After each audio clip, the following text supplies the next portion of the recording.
What's going on YouTube? This is your boy Black Blade Uchiha coming to you with another video on this game, Black Deck.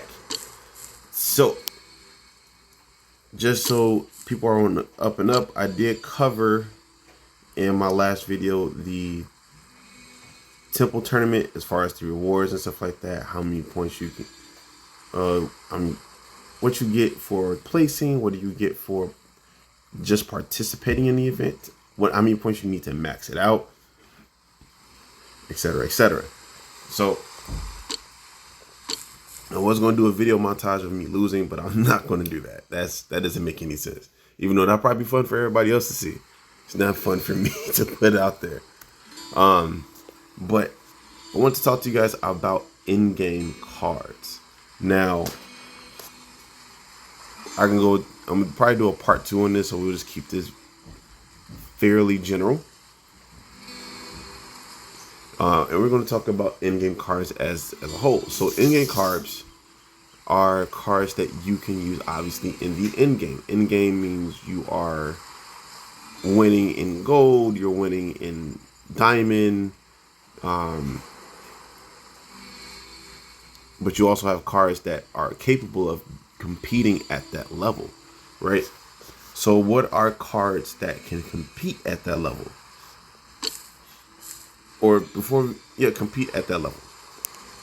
You have Goblin Exterminator who can compete at that level, right? And having an in-game Goblin Exterminator would be having not only all of his artifacts maxed out, and all of his accessories maxed out, but you'll also have his skills maxed out. So he'll be able to do this: buff all of the Goblin allies by 20% of his card's max strength the first 3 times it kills another unit, up to 5 times and 45% instead of the 20, which can pay dividends in the long run, right? He hits 4 cards already. You make him strong enough, especially if you have, this guy, behind him, he is going to be solid, As a matter of fact, let me just go ahead and do this. Boom. He's now almost in game at this point. So his skills are maxed out now. And yeah. But anywho. Right? So that would be an in-game card. Ormar, who I was just showing, is another in-game card that you can use. Right? So what makes these 2 cards in-game is not the individualities. Now, granted, if we're talking about Goblin Exterminator, he can be played in a plethora of different play styles, a plethora of different decks, because he hits 4 cards all at once, right? Four cards random, he's going to target one, and then the other 3 is at random. It can be the hero of the opposing team. It can be, 3 other cards. It doesn't necessarily matter what that is, right? What makes Ormar Halfjaw a in-game card is his cohesiveness with goblins. Yes, he can stand alone, but he needs goblins more than anybody else that are goblins to stand alone. His stand alone is when everybody else is dead. That's what makes him so ferocious and such a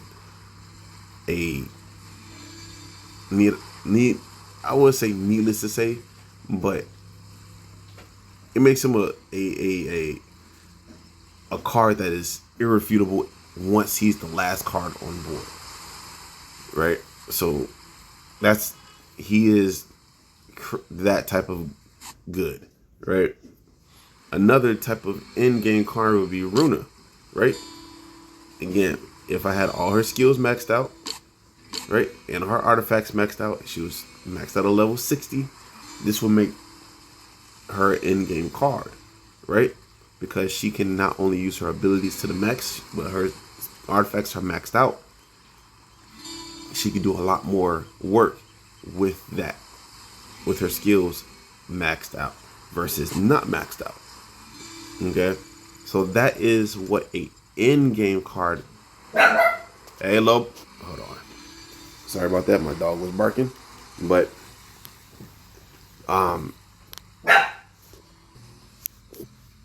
Sorry about that again. But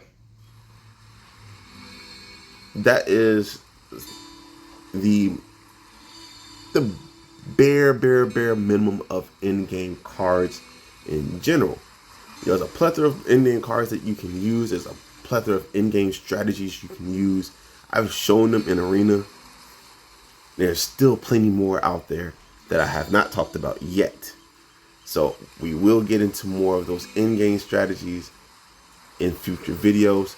But I'm going to end the video right here. Don't forget to smash that like button, comment, subscribe, hit that notification bell, so that way you know when all my videos are coming out or when I drop new content.